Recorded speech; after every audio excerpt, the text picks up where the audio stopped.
مثلاً میں آپ کو مثال دوں، میرا نام خیر محمد ہے، یہ میرا ذاتی نام ہے۔ میں نے لکھ دیا حافظ خیر محمد، یہ حافظ میرا صفاتی نام ہے کیونکہ میں نے قرآن پاک حفظ کیا ہوا ہے۔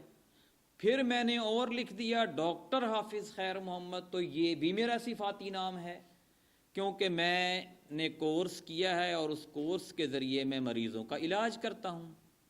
جیسے کسی کو ذمہ دار کہہ دیتے ہیں، کسان کہتے ہیں کہ وہ یہ ذمہ دارہ کرتا ہے اس لیے کسان ہے۔ تو یہ جو رب ہے یہ اللہ تعالیٰ کا صفاتی نام ہے۔ رب کا مطلب کیا ہوتا ہے؟ یہ بھی عربی زبان کا لفظ ہے، اس کا مطلب بھی ہمیں پتہ ہونا چاہیے کہ اللہ تعالیٰ نے جب یہ کہا کہ میری عبادت کرو تو لفظ رب کہا کہ اپنے رب کی عبادت کرو۔ یہ ایک ایسا جملہ ہے جس میں محبت بھی ہے، اپنائیت بھی ہے کہ تمہارا رب کون سا ہے۔ رب کیا ہوتا ہے؟ رب 3 معنوں میں عربی میں آیا ہے۔ نمبر 1 اس کا مطلب ہے مالک، آقا۔ جیسے ایک گھر کا مالک ہوتا ہے، عام زبان میں اگر آپ اسے کہیں تو وہ عربی میں وہ اس گھر کا رب ہے، کیونکہ وہ گھر کے سارے سسٹم کو چلا رہا ہوتا ہے۔ مالک اور آقا جو ہے، ایک اس کا مطلب یہ ہے، اس پوری کائنات کا مالک اور آقا اللہ تعالیٰ ہے، چاہے کوئی مانے یا نہ مانے، وہ ہر ایک کی اپنی مرضی ہے۔ لیکن اللہ تعالیٰ کہتا ہے کہ تم اپنے مالک اور آقا کی عبادت کرو۔ کون سا مالک اور آقا؟ فرمایا ربکم الذی خلقکم، جس نے تمہیں پیدا کیا۔ اب دنیا میں کوئی اور ہستی ہے جو انسانوں کو پیدا کرے؟ اللہ کے علاوہ کوئی بھی نہیں ہے۔ اللہ تعالیٰ نے آگے کی صورت میں، اسی صورت میں آگے کی آیت میں آ رہا ہے، اللہ تعالیٰ چیلنج کرتے ہیں کہ جو قانون میں نے بنایا بنا کے دکھاؤ۔ اور پھر آگے جا کے اللہ تعالیٰ اور چیلنج کرتے ہیں کہ تم دنیا کے سارے انسانوں کو ملا لو، سارے ڈاکٹر، سارے انجینئر، سارے سائنسدان، سارے دولت والے، سارے پڑھے لکھے، سارے لوگ مل جائیں، تم مکھی کا ایک پر بھی پیدا نہیں کر سکتے۔ اور مکھی اگر تم سے کوئی چیز چھین لے تو تم اس سے واپس بھی نہیں لے سکتے۔ تمہاری تو یہ اوقات ہے، اور جس نے تمہیں پیدا کیا ہے اس کی عبادت کرنے سے تم انکار کرتے ہو، اس کو پہچاننے سے تم نے انکار کر دیا ہے، اس کی قدر کرنے سے انکار کر دیا ہے۔ فرمایا جس نے تمہیں پیدا کیا اور ان لوگوں کو پیدا کیا جو تم سے پہلے ہو گزرے ہیں، لعلکم تتقون، یہی ایک صورت ہے جس میں تمہاری بخشش ہو سکتی ہے، تم بچ سکتے ہو، تم پرہیزگار بن سکتے ہو، تم متقی بن سکتے ہو۔ الذی جعل لکم الارض فراشا، جس نے زمین کو تمہارے لیے فرش بنایا۔ یہ پہلے انسان کے پیدا ہونے سے پہلے زمین نہیں تھی، اللہ کا عرش پانی کے اوپر تھا، یہ آگے آئے گا قرآن پاک میں۔ انسان کے لیے یہ زمین بنائی کہ اس انسان کو جب بھوک لگے گی، اپنی ضرورتیں پوری کرے گا، اپنے آپ کی رہائش کا بندوبست کرے گا، تو اس کے لیے مٹی سے بنی ہوئی ایسی چیز کی ضرورت ہے۔ فرمایا جس نے تمہارے لیے زمین کو فرش بنایا اور آسمان کو چھت بنایا۔ یعنی آسمان سے اوپر اللہ کی تو بہت زیادہ مخلوقات ہیں، بہت نظام ہیں، کیا کیا ہے ہمارے تو علم میں ہی نہیں ہے۔ ان سب کے نفع اور نقصان، ان کا کوئی نقصان انسان کے اوپر نہ آئے تو بیچ میں ایک اوٹ کر دی، وہ آسمان اللہ تعالیٰ نے بنا دیا۔ اور پھر فرمایا وَأَنزَلَ مِنَ السَّمَاءِ مَاءً، اور آسمان سے پانی برسایا۔ فَأَخْرَجَ بِهِ مِنَ الثَّمَرَاتِ رِزْقًا لَكُمْ، اور پھر اس پانی کو زمین کے اوپر برسایا، اور پھر اس زمین کو چاند کی چاندنی دی اور سورج کی تپش دی، پھر اس میں طرح طرح کے پھل نکالے اور وہ تمہارے لیے رزق کا ذریعہ بن گئے، پھر ان پھلوں کو تم کھاتے ہو۔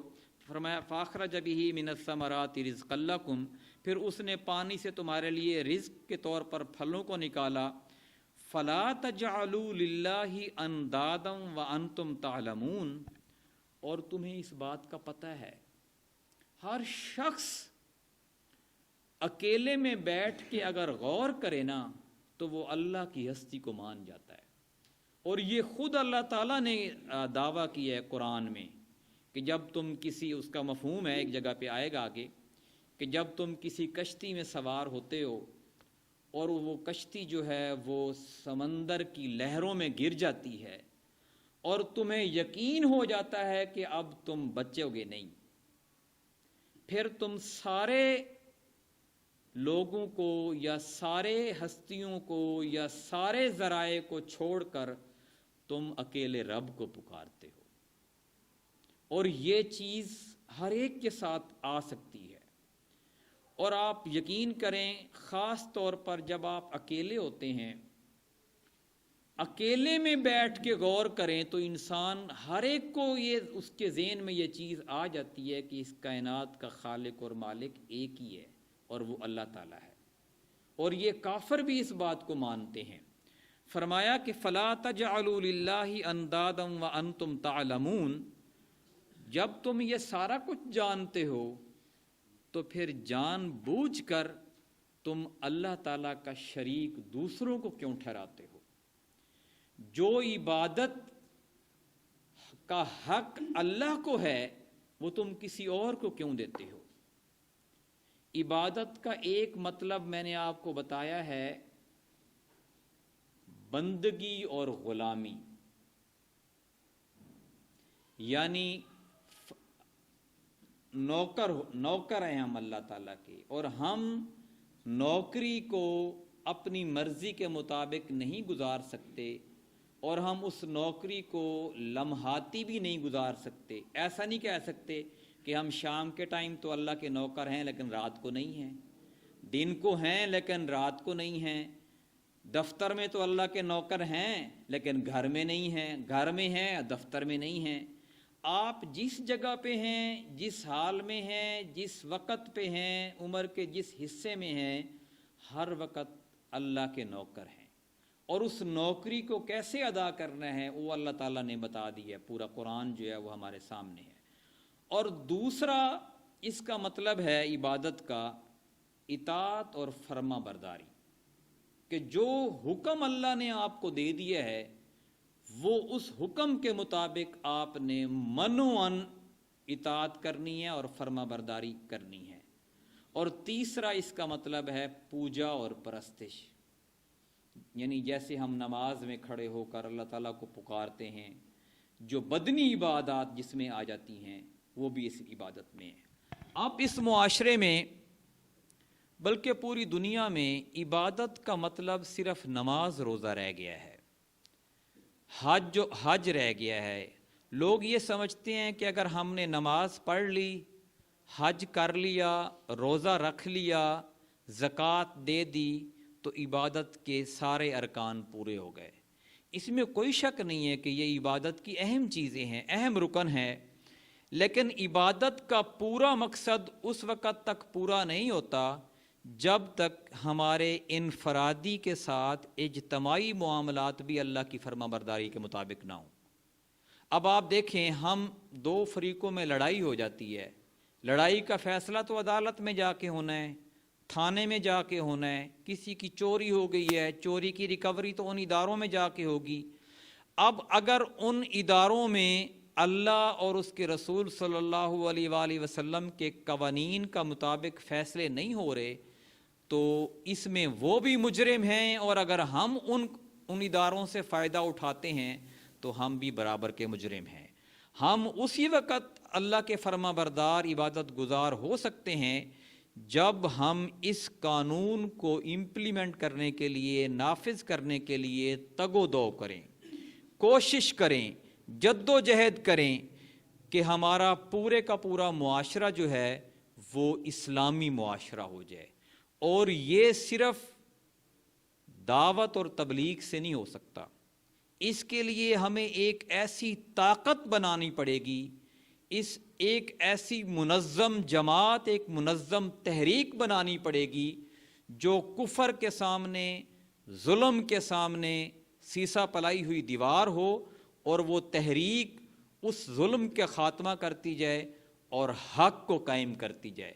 جب تک ہم اس تحریک میں شامل ہو کر منظم جد و جہد نہیں کریں گے، رات دن ایک نہیں کریں گے، اپنا آج اپنے کل پر قربان نہیں کریں گے، اپنی دولت، اپنی جوانی، اپنا بڑھاپا اس میں نہیں کھپائیں گے، ہم اللہ کے سامنے عبادت کے صحیح معنوں میں سرخرو نہیں ہو سکتے۔ اللہ تعالیٰ سے دعا ہے کہ وہ ہمیں اپنا سچا پیروکار صحیح معنوں میں عمل کرنے کی، قرآن پاک پر، اپنے قانون پر عمل درآمد کرنے اور کرانے کی توفیق عطا فرمائے۔